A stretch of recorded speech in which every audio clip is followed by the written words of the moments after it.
Let's look at two important properties of addition, that is commutativity and associativity. So we'll study both of them together because there is some confusion there. So let's look at both of them together to remove any confusions. Before we do that, let's understand some terminology. So here I have two numbers 3 and 4 and I am doing the operation of plus. So this plus is known as the operator, and the two numbers 3 and 4 on which this plus is operating, this plus is working, are known as operands. Commutativity means that if I change the order of operands on either side of an operator, the result does not change. So that is what commutativity means. So earlier I did 3 plus 4 and now I am doing 4 plus 3. In either case, the result is 7. So the result is not changing.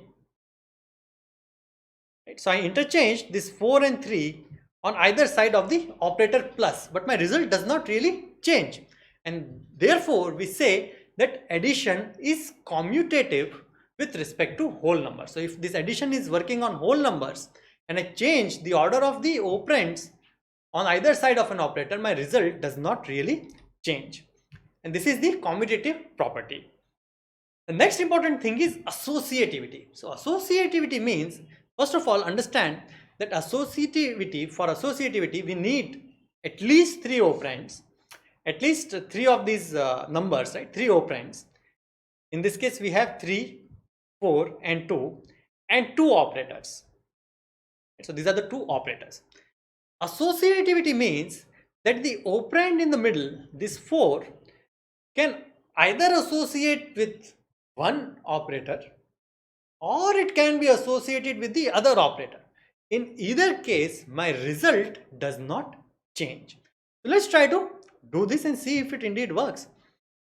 So I have the number 3 here, and in the first case of association, in the first case, this 4 was associative with this operator. So I would say plus 4 plus 2, right? So this 4 is associated with this, the second plus. So I would do 4 plus 2 first, and my answer would be 6. And then of course 3 would be there. So this becomes 6 plus 3 equal to 9. In the second case, what happens? This 4 got associated with this 3. So in that case, I would say 3 plus 4, and then this 2 would be added later. In that case, my answer would be 4 plus 3, which is equal to 7, plus 2, and that is equal to again 9. So associativity indeed works. Now let's look at multiplication. We'll look at the same 2 properties, associativity and commutativity, with respect to multiplication. For multiplication also, these same 2 properties, commutativity and associativity, they hold.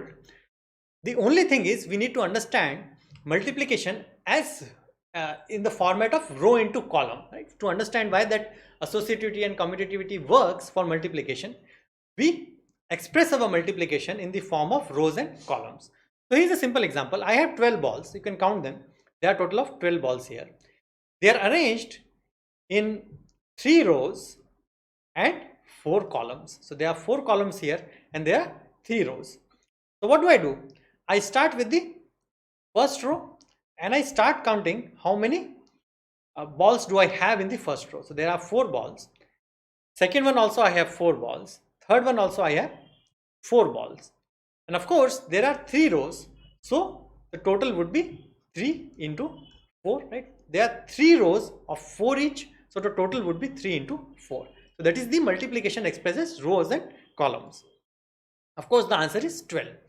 Another method which is sometimes used to express multiplication is tape method.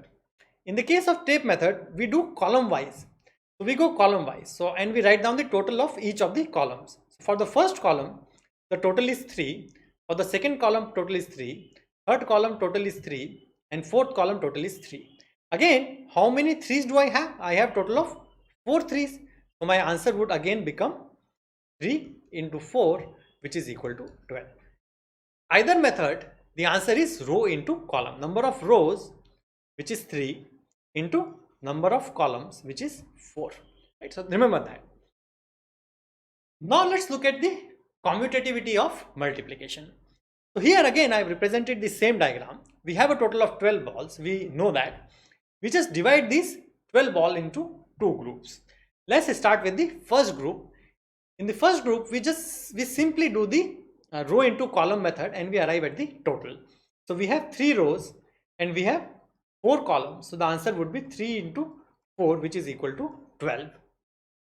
For the second, in this case, we change the diagram slightly. Okay, I have the exact same diagram. I am just making a modification which we should not change the total number here. And what modification I am making? I am just rotating this diagram. So what happens? Now I have 4 rows and 3 columns. So my answer would be 4 into 3. Of course, since we have not added or removed any balls, so the total must still come out to be 12. So this proves that by using the row and column method for multiplication, we can easily prove that the multiplication is actually commutative. Around the multiplication sign, if I change the order of operands, if I take 4 there and bring 3 here, if I change the order of operands, I would still get the same result. So the order of operands in case of multiplication also does not matter. Of course, we can understand this on number line itself. So let's say that I am doing 2 into 3. What happens? I am starting with 0. I am making 3 jumps. I am making 3 jumps of 2 each. So this is my first jump, second jump and third jump. This is 2 into 3. What about 3 into 2?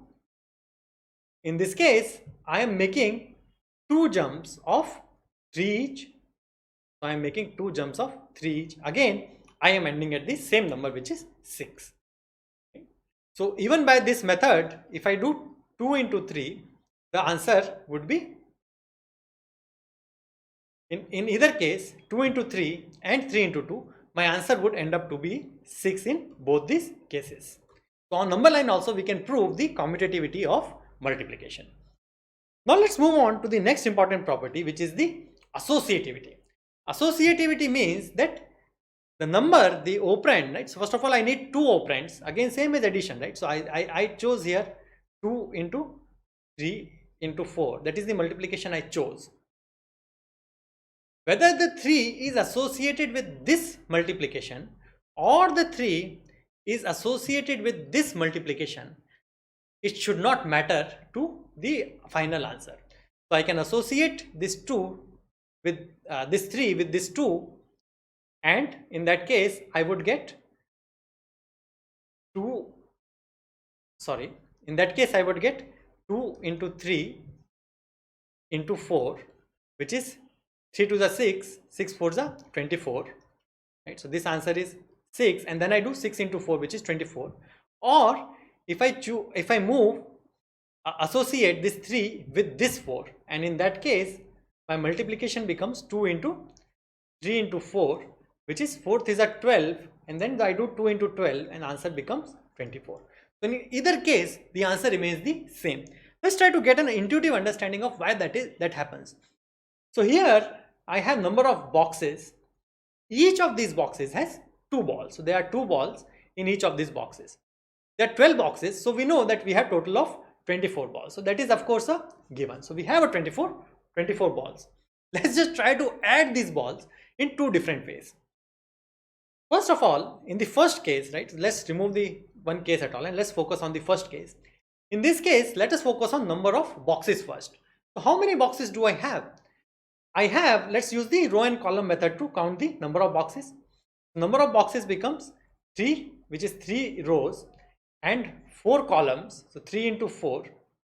Of course, that is the number of boxes. Each of the boxes has 2 balls. So my final answer would be 2 into 3 into 4. Of course, we know that this answer would be equal to 24, but this is the way of writing it. So I am doing first counting number of boxes, which is 3 into 4, and then I am multiplying by number of balls. So this is the multiplication I get. Now let's move on to the second case. In the second case, I do things a little differently. Okay, I'm not changing the number of balls, mind you, but I'm just counting them a little differently. So I start with the first column.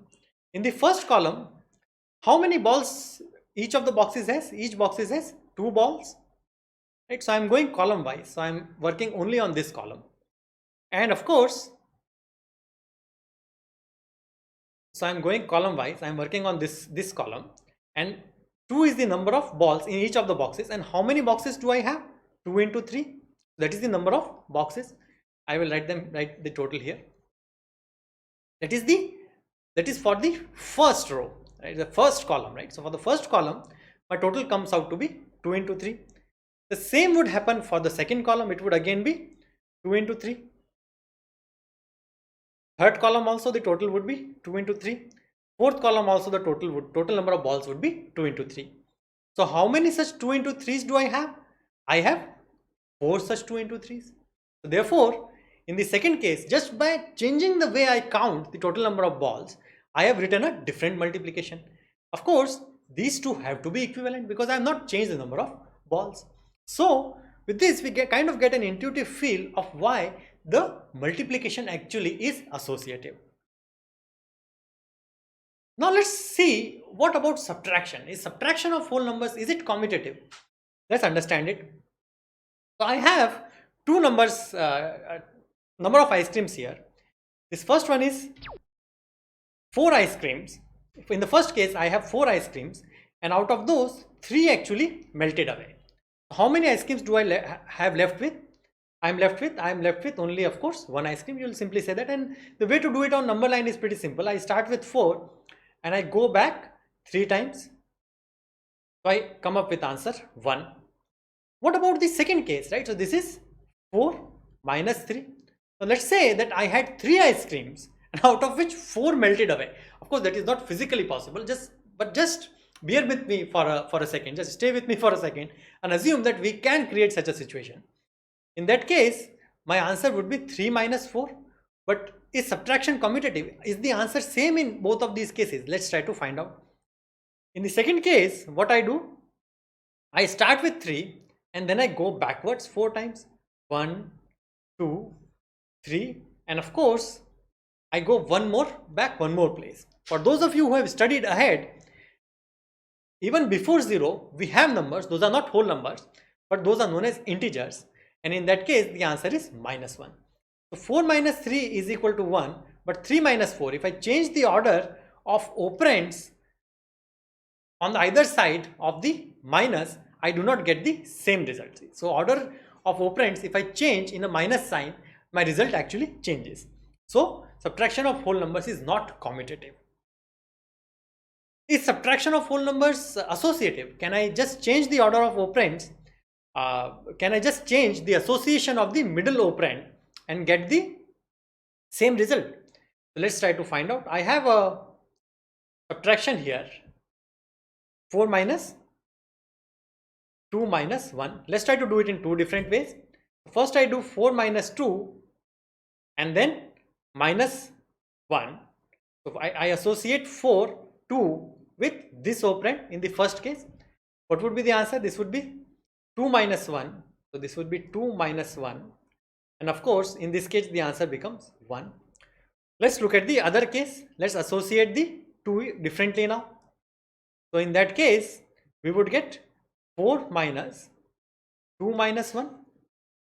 This becomes equal to 4 minus 1. And in this case, the answer comes out to be 3.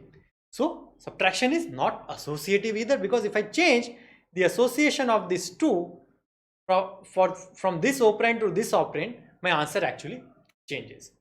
So subtraction of whole numbers is not associative. What about division? Is division commutative? See, I have 2 whole numbers 4 and 2. If I do 4 divided by 2, I know that answer is 2. If I change the order of operands, right, so I bring 2 here and I take 4 there.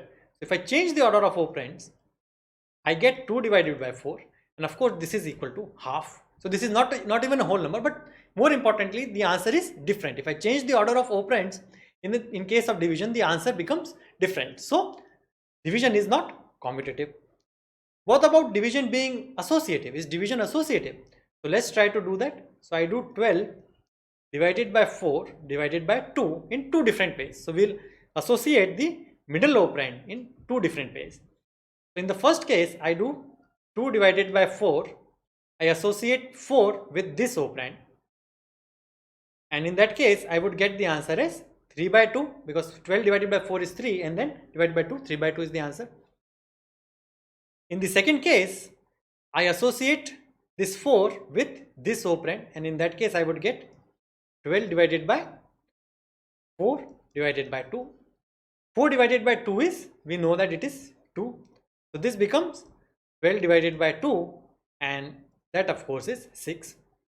So by changing the association of operand with respect to operators, different operators, if I associate it differently, my answer comes out to be different. Therefore, the division of whole numbers is not really associative. So now we can do some questions based on associativity and commutativity of addition and multiplication. Notice that our objective in each of these questions is to use the property of commutativity and associativity to make our sums, our problems simpler. So let's look at the first problem. This I can write as 14 plus 6 plus 17, right? Just by using the commutativity property, I change the order of operands along this plus sign, and this is what I get. Now by using the associativity property, this 6, instead of associating with this plus, I associate it with this plus, and I do this operation first. So this comes out to be 20 plus 17, that comes out to be 37. Notice by adding 14 and 6 together, I created a 0 in the tens place, right? So that is our objective. We have to create zeros in addition and multiplication. We have to create as many zeros as we possibly can and make our sums simpler. Because of this 0 that I created here, my second sum 20 plus 17 became very, very easy. Let's use the same property in the second case. Here I have 12 into 35. I can write it as 6 into 2. So this 12 is just 6 into 2 into 35. Now this 2, by using the associativity property, I associate the 2 with 35. 35 into 2 we know is 70. So I made my sum simpler. I am creating more zeros. 35 into 2 is 70. So because of this 0, my sum actually became simpler. So this 35 I combined with 2 and then got 70, and now 7 6 are 42. So this answer comes out to be 420. So again we created a 0 in this multiplication and made our sum simpler. Notice that whenever I combine an even number with a number which has 5 in the end, I would get a 0. So that is very, very important. Whenever I do the multiplication, not really combine, but whenever I multiply an even number with a number which has 5 in the end, I would get 0 in the answer. And that is what we have to try. We have to multiply the 5s, the numbers which have 5s in units place, with even numbers. Those would create zeros. Again we do the same thing in this third case. So in the third case, instead of multiplying 5 with 3, I want to multiply this 5 with 6. We know that by commutativity and associativity, I can first interchange the order of this 3 and 5 by commutativity, and then I can combine this 5 with this 6 because of associativity of multiplication. And now because this is even and there is a 5 here, this becomes 30 and I get a 0. And now my multiplication becomes very, very simple. What about the last one? The last one is slightly tricky. It is little difficult, but not so difficult. If you think about it, again by using the commutativity and associativity, first we commute the two operands around this multiplication. So I get 8 into 125 into 1769. Now we associate this 125 with 8 and do this multiplication first. This 8 into 125 is actually 1000. So I get very many zeros, and this becomes into 1769. 69. Now of course this is simple. I just write 1769 and repeat the as many zeros I had here. This multiplication, that is the rule, and I get simply the answer as 1769000. So very simply, by using the commutativity and associativity, we were able to solve these problems.